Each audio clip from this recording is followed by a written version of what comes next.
Alright, what is up folks? So I've been traveling on the road for the past while now. I'm currently sitting in a hotel room. I want to share with you guys something that is extremely important, especially for all the young people out there in the world. So many young people out there, they're lost, they're struggling, they're looking for guidance. And I'm very much in the same boat. I grew up without a father and I grew up without a mother. And in this video, I will tell you guys why, having the nuclear family is so important.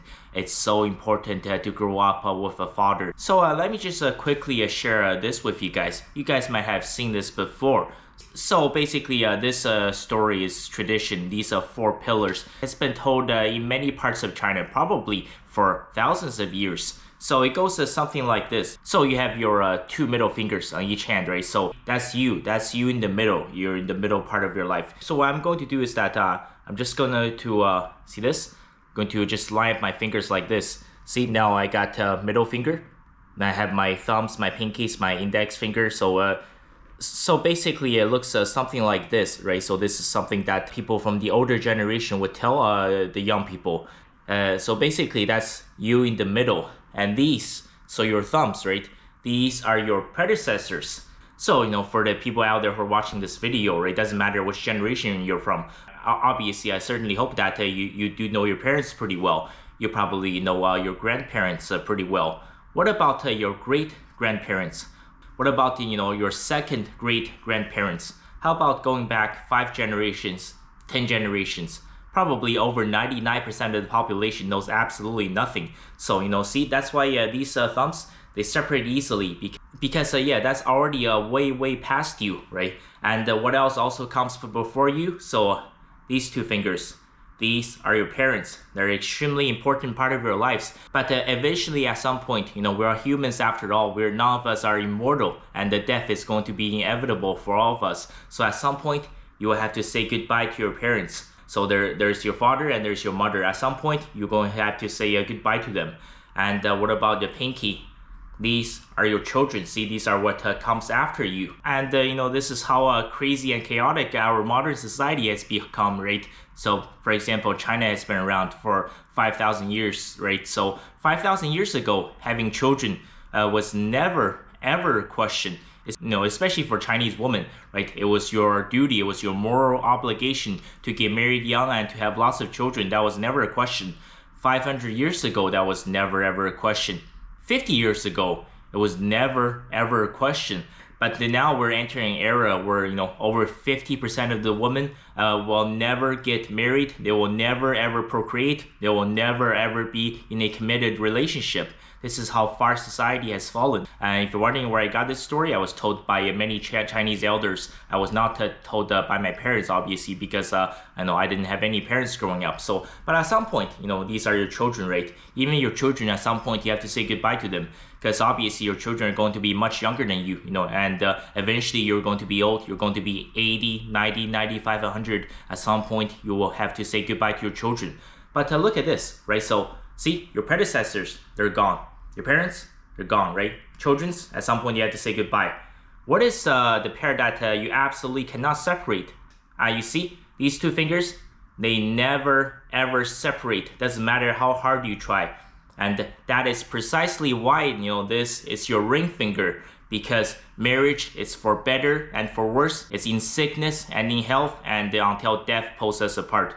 Yes. Sometimes, if you try extremely hard, you can pull apart these two fingers just a little bit, right? I think, part of the reason why, the divorce rate has been so high is that a lot of people have been reading too many romance novels. They've been watching too much romantic movies from Netflix. And people have a false sense of reality. People have, these unrealistic expectations. You can't be expected to be married to a person for 50, 60, possibly 70 or even 80 years. Well, you think you're just going to coast through life and get married and happily ever after? That is never ever going to happen. Of course, you're going to have arguments. Of course, there are going to be moments throughout your marriage where both spouses will be hating on each other. And sometimes, unfortunately, you will have to take a break from each other. That's why, if you try extremely hard, you can separate these fingers. But, it doesn't matter how hard you try to pull these two fingers apart. They will always come back to each other. And that's why, this is your ring finger. It's very, very important.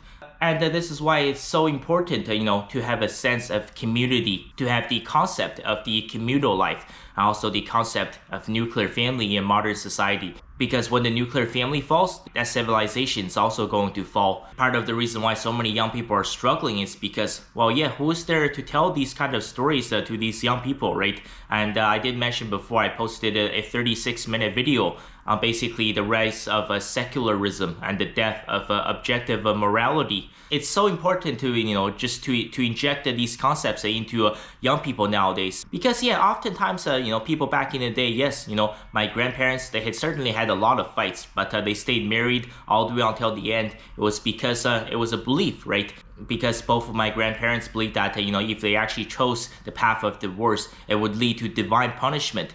And they do genuinely believe that they will be basically sentenced to the lowest circles of hell in the afterlife, where they will be tortured for all of eternity. But unfortunately, nobody believes in that nowadays. Marriage is a joke for many, many people. Well, certainly in my family, I'm pretty sure, my family has the unofficial Guinness World Record for the most divorces ever. And I can guarantee you guys this, I don't think there's too much statistics on this. So basically what I mean is that, for example, if you take myself, someone who grew up without a nuclear family, someone who grew up without parents. Let's say if I also married another girl who basically was raised in a similar background, she grew up without either parents, and 90% of her immediate family has been divorced.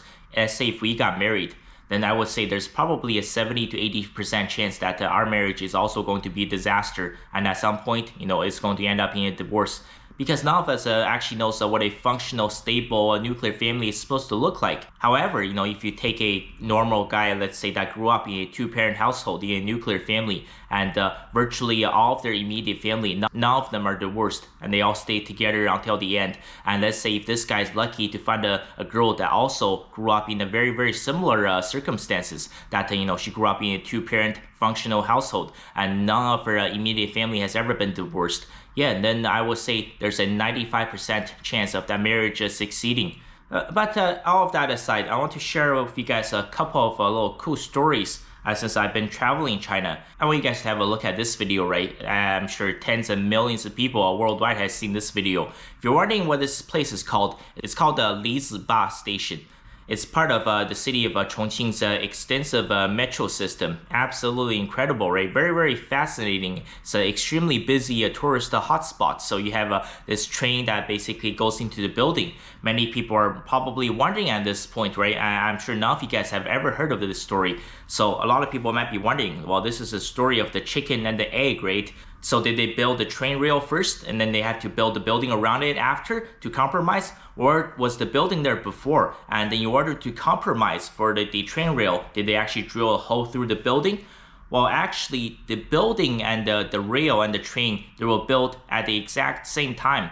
So basically what happened was, the people who were developing this property, they were building all these massive buildings. They ran into this lawsuit against the company who was also building the metro system throughout the city of Chongqing. And obviously this lawsuit went on for quite a while because the property developers are saying that no, the buildings are going up here. If you want to build a train track, you have to go around the building. But you see, it's not that simple. So Chongqing's a city built on mountains, and that's why you have these insane architecture. That's why the ground floor sometimes is the 22nd floor. The city is very, very complicated. It's not so easy for the train to actually just go around the building. Then what happened was, as the lawsuit dragged on, there was this professor from a university in Chongqing. This professor, his last name is Ye. So as the professor, he's sitting down and having dinner, and he's trying to figure out a solution to this problem. And yes, I did mention before, so the municipality of Chongqing is the birthplace of huoguo. What is huoguo? The hot pot. And I did mention before, if you want to come to Chongqing, everything is going to be extremely, extremely spicy. And it's not for everybody, even for the locals in Chongqing. A lot of people find it way too spicy. So in Chongqing, they have something called the yuanyang guo. What is yuanyang guo? So basically, half of the pot, it's spicy, and for the other half of the pot, you have this clear soup base that is not spicy. And sometimes, right, instead of the traditional yuanyang guo where it's split in the middle with a curve, sometimes you will see a hot pot where the outer ring is the spicy part of the hot pot. And in the center, the core, that's where you have the clear soup base. where the base for the hot pot is not spicy at all, and for the people who like spicy, they can simply put their meat and the vegetables around the outside ring and they can still enjoy the spicy flavors of the hot pot. And it just so happens as the professor was meeting up with these developers, they were also eating this hot pot, where the inner circle is the clear non-spicy hot pot base and the outer ring is the spicy part. So he started thinking, and then he thought that, okay, so we have, obviously sitting in front of us, we have this very, very unique hot pot, right? You got two completely different hot pot soup bases, but they can both coexist at the same time. And just looking at some of the people that's sitting around him in the table, right? Some of those people can handle spicy food and some of them can't. Yet they can all sit around the same table. They can all enjoy the Chongqing hot pot together. So then he thought, why can't the train and the building coexist at the same time? So he came up with the idea right on the spot as these developers and the professor, they were sitting around the dinner table. He just said, look, so the inner ring, the clear hot pot base, that can be the train line. The train can go straight into the building, and the building, just think of it as the spicy part on the outside. He told the property developers, why don't you just build this building but leave a hole in the middle, and so this way the train can just simply pass through. Then we have no problem. I know it sounds crazy, but you guys have no idea how popular Leeds bus station is. Anytime you go to a Leeds bus station, it is jam-packed with people. And sometimes, the area gets so crowded to the point where, people can't even move at all. You guys might think of the hot pot story as something that's just completely corny or bizarre or just completely dumb or stupid. But actually, this was a genius idea because this professor understood the concept of compromise. And it is this exact, station, Leeds bus station, that this tourist attraction has made the city of Chongqing one of the most popular tourist hotspots in the world. So yes, next time if you run into a hurdle during your marriage or in your relationship or in your personal life, it could be anything, right? It could be at work, could be at school. You have to remember, right? Life, it's not perfect. Life, it's not always sunshines and rainbows. And life is always going to give you problems. And we're all going to run into situations in our lives where we will have to compromise. And sometimes these decisions can be extremely difficult. But I want to come back to the start of this video. I want you guys to remember this, right? This is you in the middle. Eventually, you're going to have to let go of everything else, your predecessors, your parents, your grandparents, and eventually your children. But always remember, these two fingers, they stay intact, right? For better or for worse. Thank you guys so much for watching this video and staying all the way until the end. I will come back to this topic. Everybody knows that I'm breaking down. Everybody knows I ain't faking now. Everybody knows my heart's vacant now.